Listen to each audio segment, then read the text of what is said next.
관련 산업에 대한 산업재해 현황 및 절감 방안에 대해서 설명을 드리도록 하겠습니다. 연구의 목적과 방법 그리고 물류 관련 산업에 대한 산업재해 현황 그리고 관련된 산업재해 절감 방안 각 결정을 통해서 발표하도록 하겠습니다. 지금 여수 국가산단이라든지 방향에 대한 산단, 국가적으로 안전은 절대 소홀히 해서는 안 되는 영역 중에 하나입니다.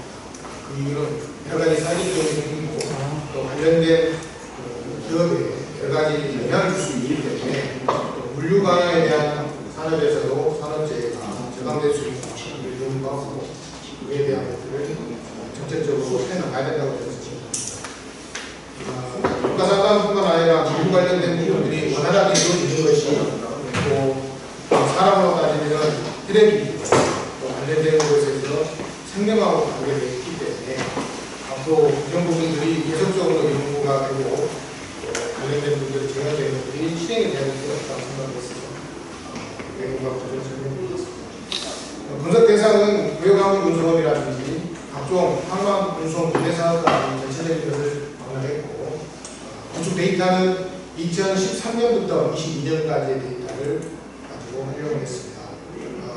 자료의 출처는 한국산업안전보건공단에 좀 부탁을 해가지고 자료를 추천해 봤습니다. 제가 물류 관련 산업에 대한 산업재해 현황에 대해 설명드릴 건데 그 유형은 사업장의 규모별 그리고 연령별 그리고 근속 기간별 그리고 요일별 그리고 시간대별 발생 형태별 근로 손실 일수별로 설명드리겠습니다. 먼저 사업장 업체의 규모별로 해서 산업 관련된 산재 현황을 설명드리겠습니다. 사고라든지 업무상 관련된 것은 특히 5인 미만의 사업장에서 다 발생하고 있다는 것은 자료를 보시면 알 수 있을 것 같습니다. 넘어가겠습니다. 다음에 연령별로 했을 때는 60세 이상인 사업 부상자가 132명 경과를 하고 또 사고도 마찬가지로 60세 이상인 사람들의 사망 사고가 많았습니다. 질병이라든지 이런 부분도 60세 이상이 많습니다. 질병 현황은 그대로 병에 걸리다 이렇게 생각하시면 될 것 같습니다. 용어적인 테크닉가 시작해서 설명드리겠습니다. 다음은 근속기간별로 봤을 때도 10년 이상인 사람들이 부상자가 112명으로 나타났는데 초기에 1년 미만인 사람과 10년 이상인 것에 대한 좀 그런 부분들이 왜 그러냐라고 생각했을 때 추후에 이게 설명드리겠지만은 초기에는 숙련이 안 돼서 그런 거고 후반부에는 매너지에 빠져서 괜찮겠지라는 못된 병이 걸려서 그런 사고들이 다 발생하는 것 같다는 생각이 왔습니다. 요일별로 봤을 때는 월요일과 토요일 중에 월요일이 굉장히 많았었고 또 중간에 있는 수요일도 많다라고 이렇게 데이터가 구축이 됐습니다. 그리고 시간대별로 봤을 때는 8시에서 10시 전 사이 2시간 그리고 14시에서 16시 사이 2시간이 부상자들이 많았고 사망사고는 그 중에 14시에서 16시에가 빈도가 높게 나왔습니다.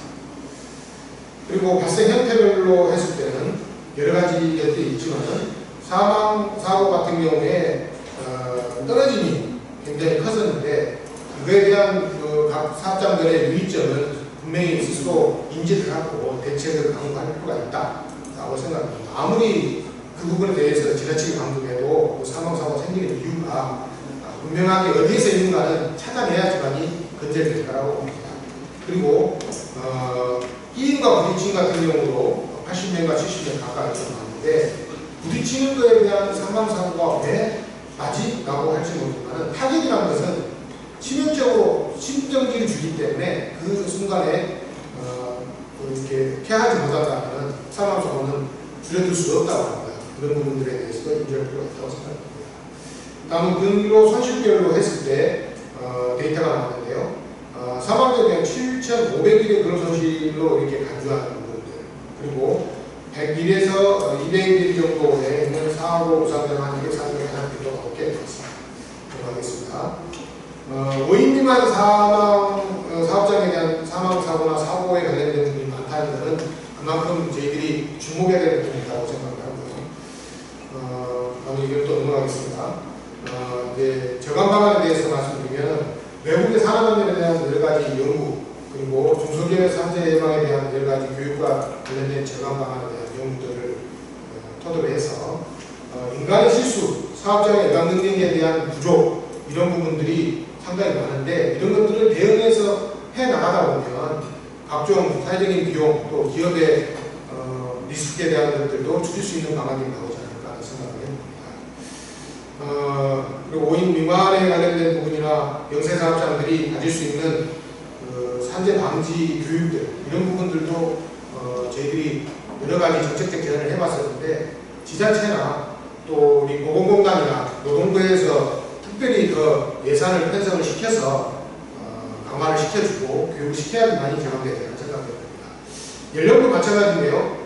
연령도 60대 이상이나 젊은 사람들에 관련된 부분이 사망자가 발생했는데 그 이유는 분명히 선택을 해서 이 사람들은 이런 쪽에는 좀 투입을 시키지 않고 또 이런 쪽에는 투입을 시켜야 되고 하는 분류를 할 필요가 있다라는 생각을 가지고 제도를 강화할 필요가 있다고 생각합니다. 시입자 아까 말씀드린 것처럼 10년 이상 근무자에 대해서 말씀드렸고 교육에 관련된 부분, 특정 시기별에 대한 부분도 아까 말씀드렸습니다. 경각심을 불러일으키기 위해서 사이렌을 울린다든지 아니면 그 시간에는 어떤 대책을 강구할 수 있는 교육 프로그램이라든지 아니면은 순회를 할 수 있는 안전관리자가 순회를 한다든지 여러 가지의 방안들 그 교육 자체가 실질적으로 안전관리를 한 사람을 더 썼을 때 나중에 사망사고나 사고가 생기는 비용에 비해서 더 낮다면은 투입을 해야 될 필요가 있다고 생각을 합니다.